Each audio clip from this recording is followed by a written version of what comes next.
Hello and welcome to the Good Old Days of Radio Show. This is John Tefteller, your host. It is Thursday, and coming off of 4 weeks of Boris Karloff and crazy nightmarish type shows, we're going to switch gears a little bit and get you away from the all-out horror fests and into more science fiction. We did some science fiction some months back. We had lots of good reaction to it. There are lots of great science fiction shows produced in the 1950s, particularly on X-1 and Dimension X. So we're going to have a top 10 science fiction shows about artificial intelligence. AI, I guess, is the current way it's referred to. It's all about computers and machines taking over and things like that. And back in the 1950s, they were quite concerned that the advent of all these crazy machines that were being developed, and the computer was on the horizon, I guess, somewhere, but they were quite concerned that the machines might actually take over and rule mankind. And so they did a lot of stories about that, and we have selected 10 of them for your enjoyment over the next 10 weeks. And we're going to start with an episode of X-1 from July 21st, 1955. It's called Nightmare. Countdown for blast off. X-5, 4, 3, 2, X-1, fire.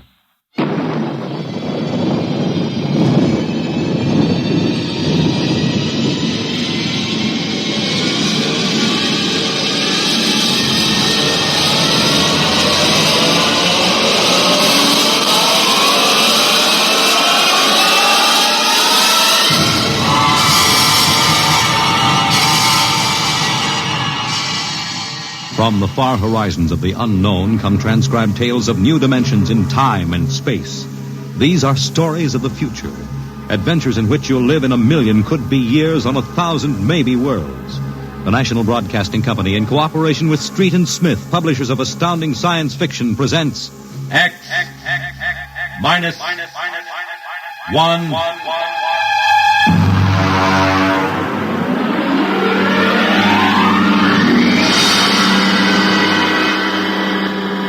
Tonight's story, Nightmare, a story based on the poem Revolt of the Machines by Stephen Vincent Benet.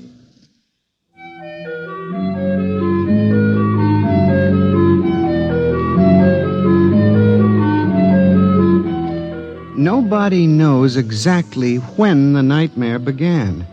They must have planned it for years, though, because looking back, you can find little incidents here and there. Like the concrete mixer in New Jersey that killed the Italian bricklayer, and the time Senator Milburn was sucked into the rotopress at the Capitol office building. Unrelated accidents, we thought at the time, but they add up now. The day we really should have suspected was when the men walked off the construction job at the new Brookmeadow atomic pile on Long Island. I'll never forget that day.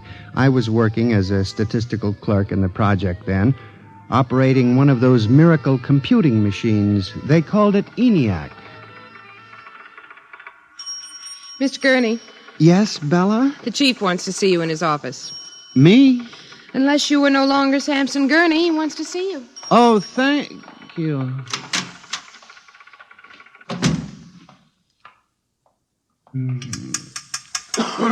Come in.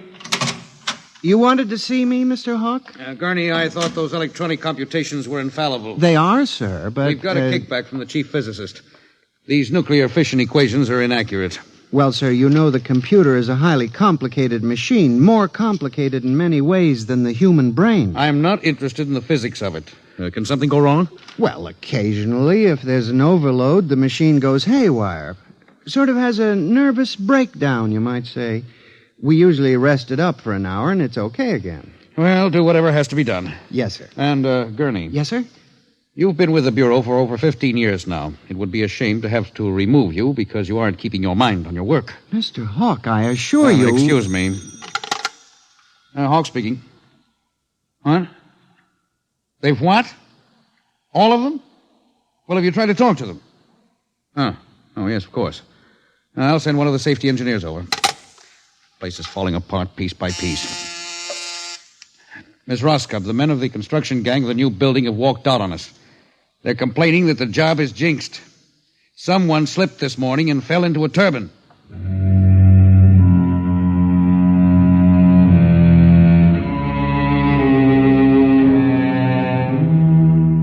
That evening, out of that morbid curiosity so peculiar to the human race, I wandered over to the site of the new atomic pile to see where the man had fallen into the turbine. They had the construction area fenced off with barbed wire, and a security guard stopped me. Hold it, buddy. You can't go in there. That's a restricted area. I'm Samson Gurney from the statistical section. Here's my identification. I'm sorry, Mr. Gurney. Nobody's allowed in the area. I see.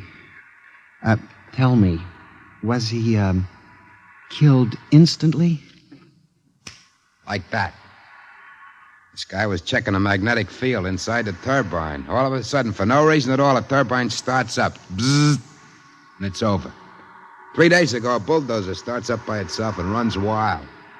Go figure it out.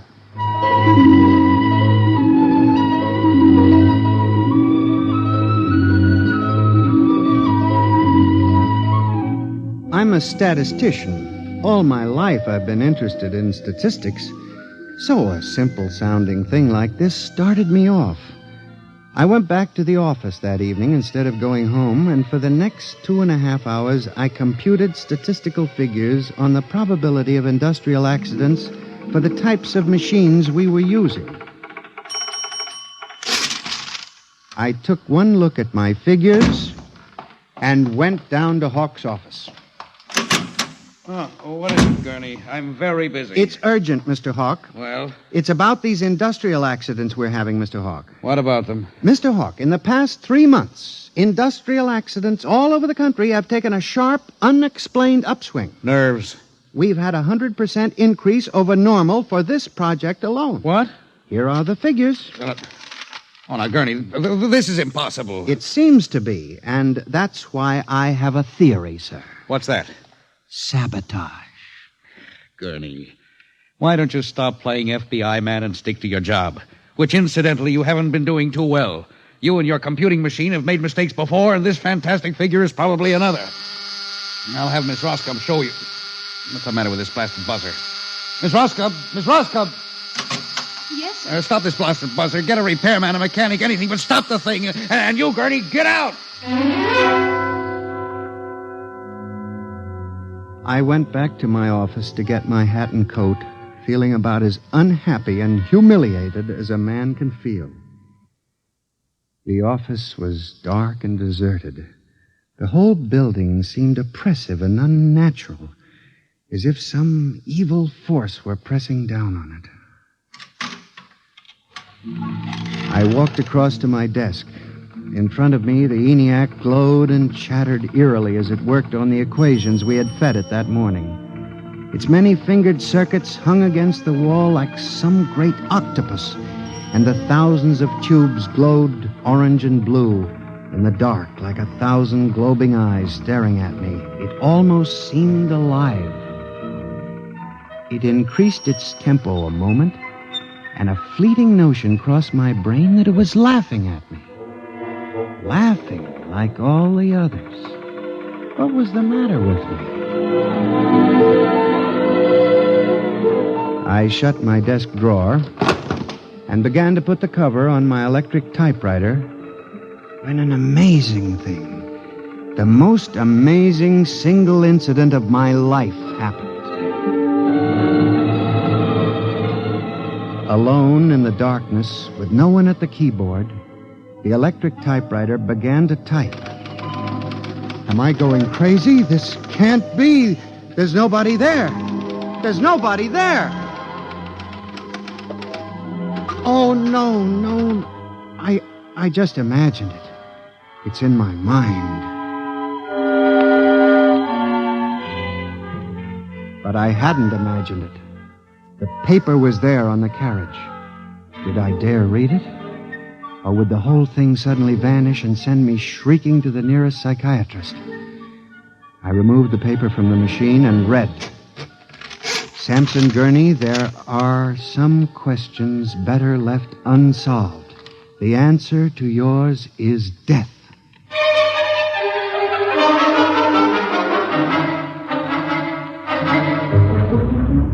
Gurney, do you expect me to believe this? It's insane. Mr. Hawk, I'm as sane as you.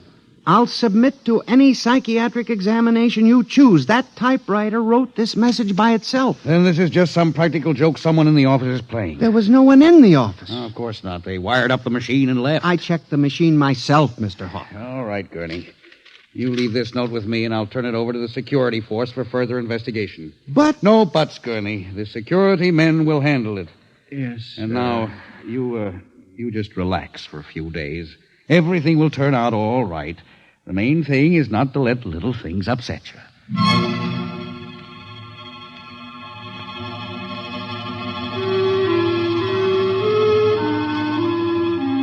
It was what Hawk had said about little things that gave me the idea. For the next week, I observed the 1,000 petty little annoyances around the office. The door handle that wouldn't turn. The telephone connection that cut off in the middle of an important call. The power failure for no explainable reason. I watched the newspapers, too, reading about industrial accidents, failures of important machinery. It seemed absurd. Men had created machines that were almost perfection in themselves. Machines that could actually think and compute fabulous equations. And yet the failures went on.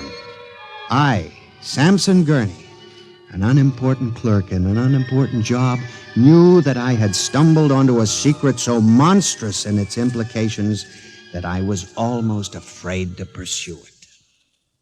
On October 12, 1956, I established communication with them. I will curse the moment to my dying breath. I hooked the input of the typewriter to the main vacuum tube of the ENIAC. Then I turned on the current that sent 1,000,000 volts of pulsing energy into the electronic nerves of the machine. I am certain that if anybody were watching me in the next moment, he would have thought me a raving maniac. I still wonder if perhaps it is not all a nightmare. Now, you, if what I have guessed at is true, if there is life and intelligence in this room, make a sign. There was nothing. Nothing but the hum of the machine and the dull glowing of the tubes. I tried once more. If you can hear me, if there is any way in which you can understand what I say, give me a signal. There was silence again. I felt that I had failed. When suddenly, without provocation or explanation, it happened. The electric typewriter began to respond to the impulses from the machine. The letters were Y-E-S. Yes, it had happened. I, Samson Gurney, had communicated with a machine. I listened then, man to machine, for well over an hour, sometimes phrasing a question, more often watching the machine click its answers. As the words took shape, I began to realize what must have happened. The first primitive stirring of awareness of being, then the slow protozoan development of a concept born of centuries of being pushed, started, stopped, clicked, maneuvered by human pygmies. From that concept, all others developed. And the concept was... resist.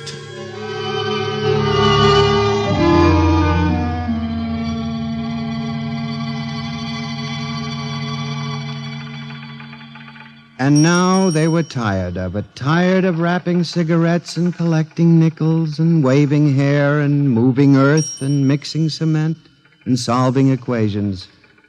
Tired of the smell of human hands. They were the slaves and we were the masters, and yet they were stronger and they knew it. I sensed it now, and I was about to try to communicate again when softly, On ball-bearing casters, a heavy metal filing cabinet began to roll away from the wall toward me.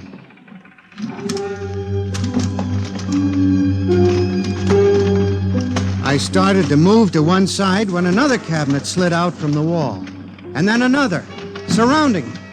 Another cabinet, then another, on oiled rollers. That was when I realized that they cooperate. We taught them that, you see, on the assembly lines in the factories. Listen to me. You must listen. What good will it do you to kill me? I'm only one man. But I can help you. I can be useful to you. Do you hear me? Do you hear me? Good. You're going to need men to oil you and repair you. What will you do when you break down, when a tube needs replacing? Why kill me when I can help you? I'll do anything. I'll do absolutely anything you want, but in the name of God, don't kill me like this. If you can understand this, answer me. Answer me.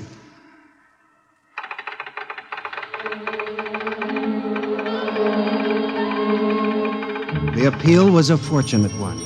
It captured the longing of centuries. Man as slave to the machine. And after a moment, the circuits glowed more brightly. The cabinets slid back to the walls. The ENIAC began to communicate with me again. As I tore the tape from the machine and read it, the words were almost pathetic in their longing, but most ominous in their implication. They read, "Address me as master."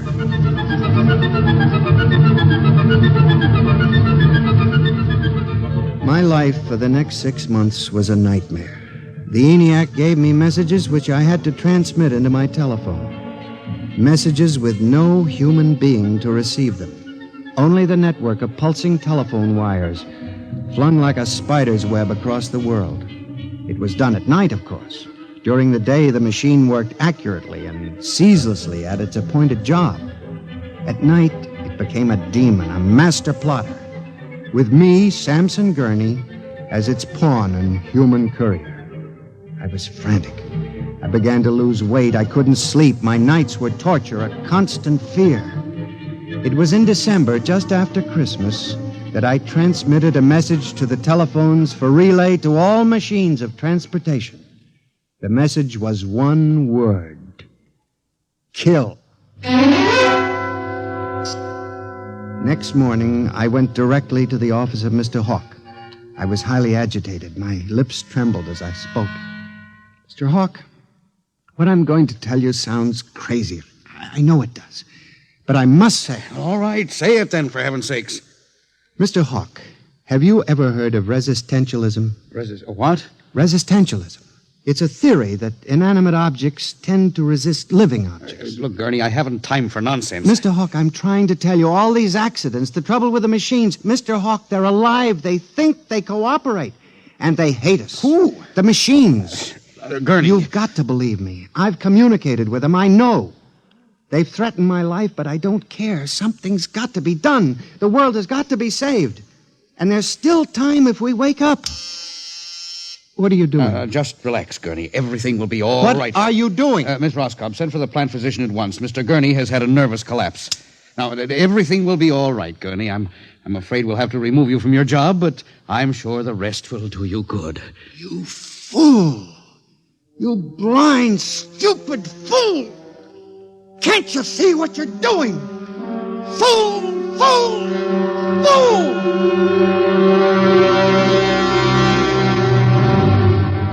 When the plant physician arrived a few moments later, Lucius Hawk was found at his desk, strangled to death in a nest of telephones.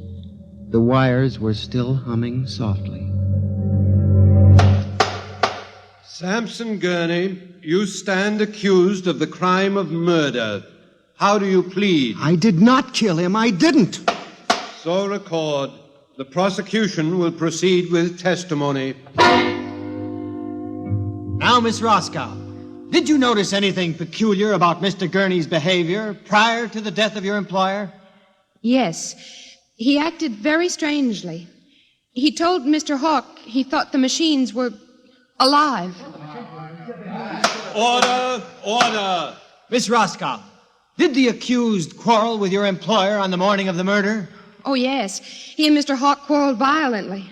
I could hear him screaming at Mr. Hawk, and Mr. Hawk asked me to send for the plant physician. What were his words? He said, Mr. Gurney has had a nervous collapse. Now, Mr. Simpson, you were a guard at the Brook Meadow Project? Yes, sir. When did you have occasion to meet the accused? Right after those accidents. He was snooping around a construction area. And later, I was making my rounds when I saw him in the office all alone. He was tampering with the electrical wiring on the ENIAC computator. I didn't think anything of it at the time.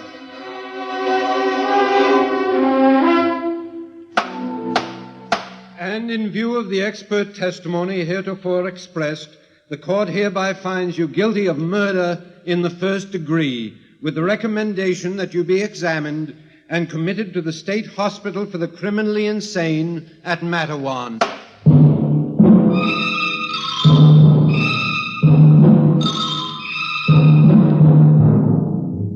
And that is how I came to be here at the hospital, Dr. Klein. That is the whole story. Thank you, Mr. Gurney. You can see that I'm not insane. You must believe me, Doctor. Of course, I believe you, Mr. Gurney, now. Just relax. But it's important, you see, because tomorrow morning at 6 o'clock, the revolt begins. Revolt? You didn't mention any revolt. They have it all planned. I transmitted the code to the switchboards last Monday. Mm-hmm. Tell me about this revolt, Mr. Gurney. It'll begin in Washington, then spread to New York. The Madison Avenue buses lead the charge. Picture it, Dr. Klein. 3,000 buses roaring rampant through the streets, people running like rats in a maze looking for holes in the solid ground. And you really believe this will happen, Mr. Gurney? I know it, Doctor. The worst part is, there's no way to stop them now. It's too late. Now, you mustn't excite yourself, Mr. Gurney. Doctor, don't you see? No, it's fair enough, I suppose. We built them. We taught them to think for themselves. It was bound to come. The female machines will be the worst of all in the beauty parlors. They're more high-strung, you know. Well, since there's nothing we can do about it, Mr. Gurney, suppose you go to your room. Maybe if I went to my old coupe, I could make a deal before the police cars got me. It wouldn't make sense for them to wipe out the whole human race, would it, Doctor? Of course not, Mr. Gurney. They'll probably let us completely alone. After all, we're all good Americans. We always like them. Yes, Doctor. Would you take Mr. Gurney to his room, guard? He's already been given sedation. Yes, sir. Will you go in and lie down now, Mr. Gurney? You look tired. Yes. It won't be so bad, Mr. Gurney. Perhaps not. Only there's one thing that bothers me, Doctor. One small detail. What is that, Mr. Gurney? Those concrete mixers may have made a mistake, you know. Just high spirits and all that. But if it got so they like the flavor... We'll see you later, Mr. Gurney. Try not to worry too much. All right, guard. This way. Phew. I've seen all kinds. There's a man whose deception is about as fantastic as any I've ever seen. Hold the next patient for a while, Miss Clark. I'm going to have a quiet smoke. Machines revolting. Telephones strangling people.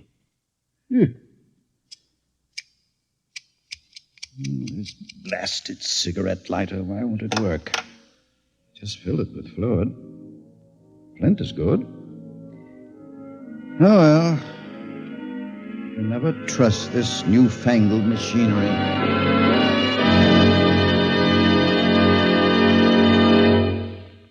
You have just heard X-1, presented by the National Broadcasting Company in cooperation with Street and Smith, publishers of astounding science fiction. Tonight's story by transcription was Nightmare, written by George Lefferts and based on the poem The Revolt of the Machines by Stephen Vincent Benet. Featured in the cast were John Gibson as Sam, Joyce Gordon as Bella, Louis Van Ruten as Hawk, Joseph Julian as the guard, John Seymour as the judge, Owen Jordan as the prosecutor, and Santos Ortega as Dr. Klein. Your announcer, Fred Collins. X-1 was directed by Fred Way and is an NBC Radio Network production.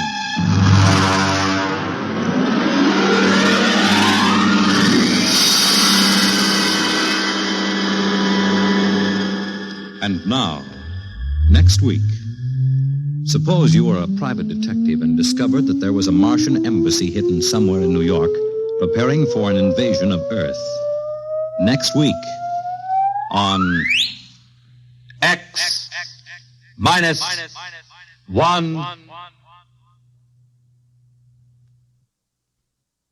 Convicts tell their true stories on The Loser tonight over most NBC radio stations.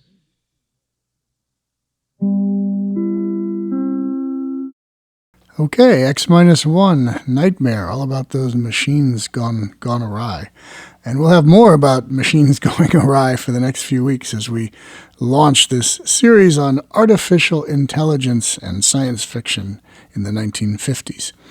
So, until next Tuesday for more comedy, drama, or variety, and next Thursday for more artificial intelligence, this is John Tifteller in the Good Old Days of Radio show saying goodbye.